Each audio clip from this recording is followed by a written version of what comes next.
Hello, welcome to my channel. It is Amanda. Today I'm going to do my kind of roundup to the brands that I wanted to try in 2020, the makeup version. At the beginning of the year, I'll have the video linked up here, I posted a video talking about some of the makeup brands that I want to try in 2020, and there was also some skincare on that list. And I listed a bunch of brands and just, talked about them a little bit because that's what we do. So I'm here with the follow-up to that, the brands that I did try, my thoughts, and all of that. So if you guys want to see what I thought about some of the brands that I tried in 2020, then just keep watching. So the first brand on the list was Cleona Cosmetics, and they are known for their stunningly beautiful stained glass eyeshadows. And it is a small, I think it's like a 2, maybe 3 person company. It's a very small company, but they have like a massive following. So whenever they have launches or open their store back up, it's flooded and overwhelmed, and it's difficult to purchase from them. So at one point, I think I don't even remember when, I did actually purchase 3 of their stained glass shadows, and they're in this mixed Z palette, so forgive that, but these are the 3 up at the top. And if you can, like on here they look blue, green, and purple, but in person right now, the way I'm looking at them, they look orange, blue, and pink. Oh, right there, see? Pink, blue, orange, devastatingly shimmery multi-chromes. Sometimes I just sit in my office on the floor and swatch them just because they're so beautiful. They are absolutely gorgeous. I have worn them a few times, and every time I wear them, people are like, oh my gosh, what is that? That's amazing. They're beautiful. They're absolutely beautiful. They apply well, they adhere well. I'm trying to think if I used a glitter glue or like a tacky base when I used it. I don't think that I did. You can of course layer them over a black cream shadow. Clean fingers.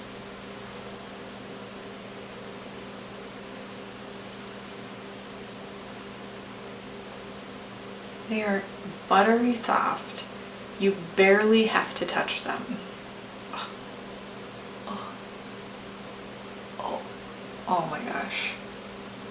They're expensive.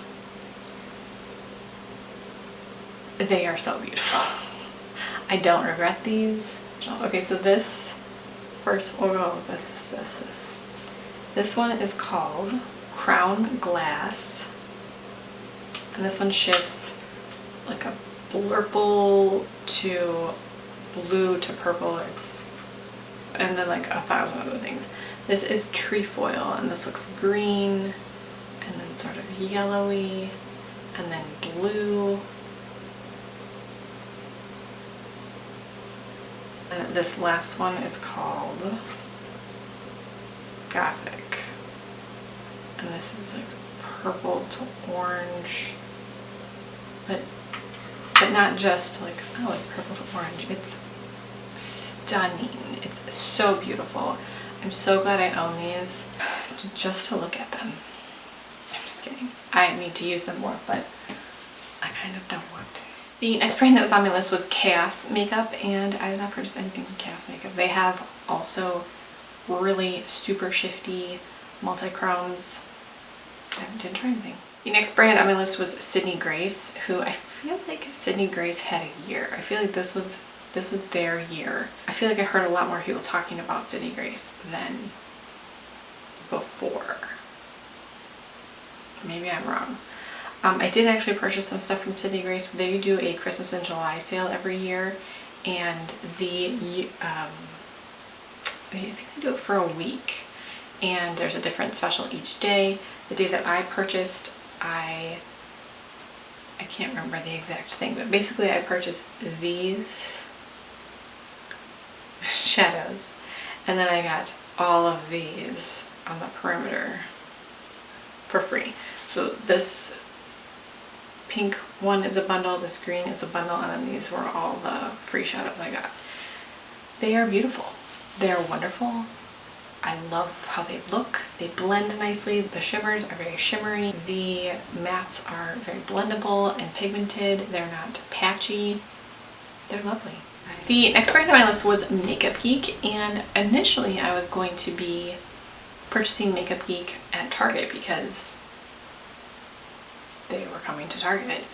And I have seen it at my store. I just hadn't gotten around to purchase it. And then just recently I was in my Target and all of the Makeup Geek stuff is clearanced. So I don't know if that means they're leaving Target or just getting ready for new releases. I'm not really sure. I still didn't try anything new from Makeup Geek this year. I feel like their rebrand didn't go as well as they were anticipating it would. I don't really know, but I feel like a lot of people weren't talking about Makeup Geek like they should have been, or like they have been in the past. The next brand that was on my list was Collidos, particularly their Futurism palettes, although their Escape Pod palette that they released.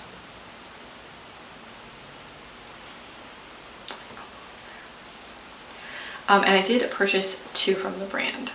So this is the Futurism 4, no, what does it matter? This is the Futurism 1, the Sci-Fi Green. The packaging is beautiful. And then it's a magnetic closure and it opens like this. And you have like maybe the perfect color story. Get rid of this black because I never use black eyeshadow. I just had a great idea. Yes, they're amazing. I've used this palette several times. I've also used the Futurism 4 VR Neon. It doesn't look like it, but I have used this a few times. Absolutely amazing. Super pigmented, very blendable. In this palette, especially in this palette, the pink and gold, super metallic, very shimmery.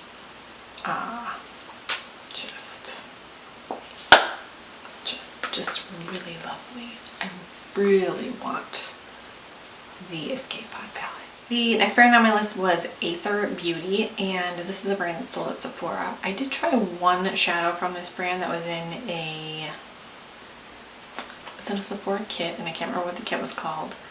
The color that I received was a very rosy quartz pink. That's not really my favorite color. So I was kind of judging the brand based on that color just because that's all I had to go on. The shadow seemed okay. I don't think I will be seeking out more from the brand. It wasn't anything that blew me away. And I don't know if that's because it was such a light color or if the shade just isn't that pigmented. I felt like I had to build it up quite a lot. It just wasn't anything that knocked my socks off. But now I know. The next brand on my list is Dominique Cosmetics, and I did purchase one from the brand, their Gemini palette. And I've used this once. It's okay. I am not sure how I feel about this. I definitely want to play with this more, use this more. This is very similar to the Sci-Fi Green color palette. I'm aware. So, I mean, I definitely didn't need the Gemini palette because after using each of these, I've used this one, I believe, oh gosh, I've used this one once. Also, this is a very heavy palette, like it's real heavy. I prefer the Collidos based on the few times I've used this versus the one time I used this. I prefer the Collidos formula. The greens in the Melt palette seem a little bit patchy. And I know that green can be tricky, especially these dirty olive greens, but then again, the greens in the Collidos palette are not, and they are in here. So I am going to use it a few more times, and then maybe I will try to sell it on my Poshmark or something. The next brand on my list was Kaja Beauty, and I tried nothing from Kaja this year. Not a thing. The next brand was Kosas, and I tried nothing. Not a thing. I really want to try some of their is it their lip oils? Or their lip glosses? They look wet on the package. I really want to try those. They have a trio at Sephora, and I've put it in my cart multiple times. I'm like, Amanda, you have a million lip products. the same 3 all the time. Don't do this. But I do want to try it. So maybe we'll add them to the 2021 list. I don't know. The next brand was Dominique Cosmetics, and I did try 2 from that brand. The first is the Latte palette. This was actually in my Pan Those Shadows for the year, so this was a beast. There's a lot of shadow in here. I primarily use the blue just because I was really trying to work on it. This seems okay. I don't absolutely love this palette. I think if, you know, I were forced to, I could probably pass it on, but for now I'm going to keep it. I do want to keep using it, but the blue shade was a little bit patchy. I know that's a very difficult shade to formulate though, that deep like navy blue. That's a difficult shade, so I'm not judging the entire palette based on that shade, but the blue was a little patchy. And then the other one is the Berries and Cream palette. One thing that bothers me is when brands do multiple sizes of palettes. This just really bugs me. I don't like it. Like everything else is the same except Berries and Cream is longer. I don't like it. Oh, you know what? I did get another one in my BoxyCharm, I forgot. And that is the Celestial Thunder palette. I love the idea of these shades, but I didn't use it that often. It's not that I can put my finger on anything that was bad about this palette. It just wasn't anything that blew me away, you know? But in their defense, I have only used them a handful of times. I need to test things more, you know? Come up with different color combinations. I think that's only fair. And then the last 2 brands, which I didn't try anything from, was Lawless and Collab. I haven't been at a Sally Beauty Supply, I think all year, and I just never remember to order it online. And then Lawless is sold at Sephora, and I've come close to ordering a few things from Lawless, but I haven't yet. Something about their product just looks...